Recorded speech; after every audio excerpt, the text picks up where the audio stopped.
Think about the last time you got a cut or a burn. What did you do?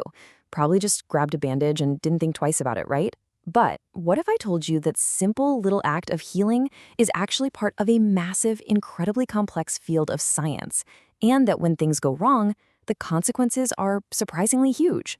Okay, let's get into it. All right, let me just throw a number at you.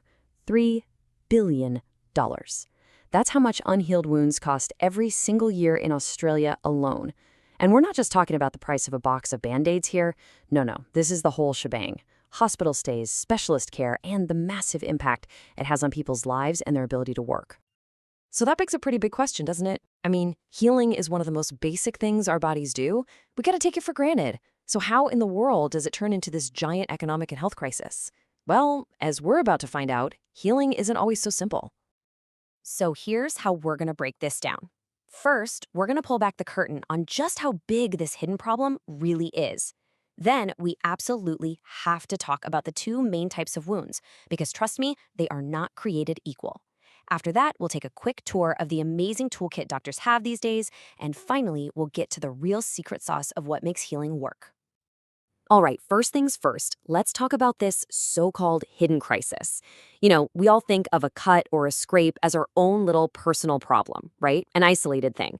But when you zoom out and you look at the big picture, yeah, a totally different story starts to take shape. Just try to wrap your head around this for a second.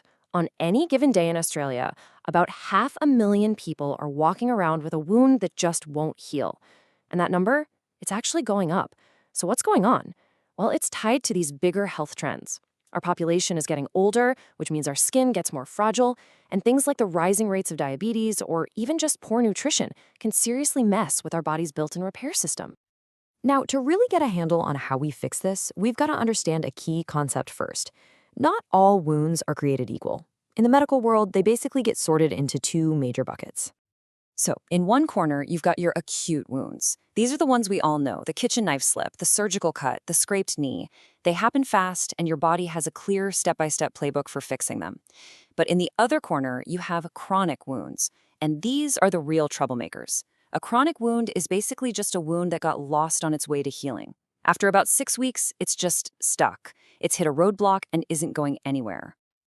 So why does a wound get stuck like that? Well, think of it like a huge traffic jam on the highway to healing. There are all these potential roadblocks. Some are intrinsic, meaning they come from inside your body, like your age, your overall health, or a condition like diabetes. Others are extrinsic. They're from the outside world. Things like constant pressure on the wound, an infection setting in, or even lifestyle choices like smoking can throw a massive wrench in the works. Okay, so let's start with the easy ones, acute wounds. With these, the game plan is actually pretty simple. All you want to do is clear the path and let the body's incredible healing process do its job. Let's take a super common one, a superficial burn. Now, this is where it gets really interesting, because the proper first aid is so specific. A lot of us would reach for ice, right? Don't do it. Ice can actually make the burn worse. It can deepen it. What you actually need is cool, running tap water, and you have to keep it there for a solid 20 to 30 minutes. Then, you cover it with a special dressing, like a hydrogel, to create a nice, moist, healing environment. And this is a really crucial point. Even a wound that's created in a perfectly sterile, controlled place like an operating room, it's still an acute wound. The same rules apply. The goal is always to support the body's natural healing process and do everything you can to stop it from getting derailed and turning into a chronic problem. But what happens when healing doesn't follow the playbook? That's when we get into the world of chronic wounds, and believe me, it is a completely different ballgame. The process isn't just delayed, it has hit a literal brick wall. And here is probably the single most important concept to grasp. With a chronic wound, the hole in the skin is not the real problem. It's just a big, flashing red warning light on the dashboard. It's a symptom, signaling that something else, something much deeper, is wrong.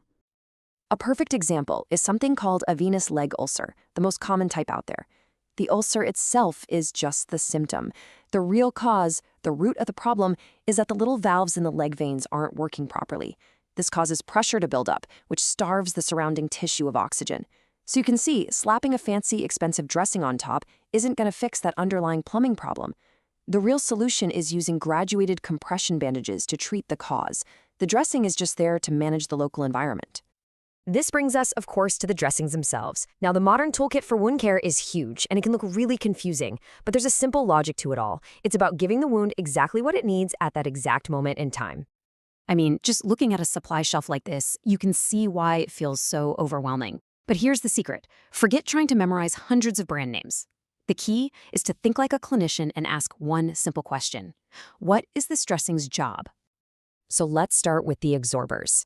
If you have a wound that's producing a lot of fluid, the fancy word is exudate, you need something to manage all that moisture. That's the job for foams and alginates. They're designed to be super sponges, soaking up all that excess liquid to keep the wound clean and protect the healthy skin around it. But what if you have the exact opposite problem, a wound that's too dry? For that, you bring in the hydrators. These are things like hydrogels. Their whole purpose is to donate moisture back into the wound. This rehydrates the tissue, creates that ideal healing environment, and it actually helps the body do its own natural cleanup work. Then you've got the protectors. The best way to think of these is like a high-tech second skin.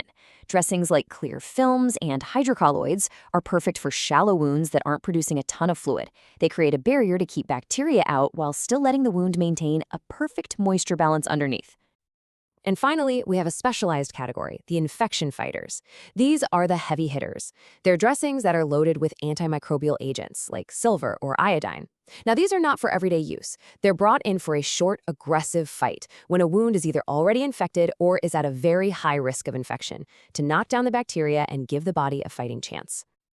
So after looking at the scale of this problem, the different types of wounds, and all the tools in the kit, we finally arrive at the single most important takeaway in all of wound care. And this quote right here just says it all. Wound management is not simply applying a dressing. It involves an accurate diagnosis of the underlying cause and treating this cause.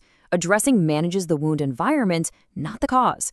I mean, that's it in a nutshell. You could have the most advanced, expensive dressing in the world, but if you don't fix the reason the wound is there in the first place, you're just putting a high-tech bandage on a much deeper problem. So what do you need to remember from all this? First, healing isn't automatic. It's a complex process that can be easily knocked off track. Second, the whole point of a modern dressing is to create the perfect little environment to help that process along. And most importantly, for any wound that isn't healing, the number one priority is to stop staring at the wound itself and start looking for the root cause.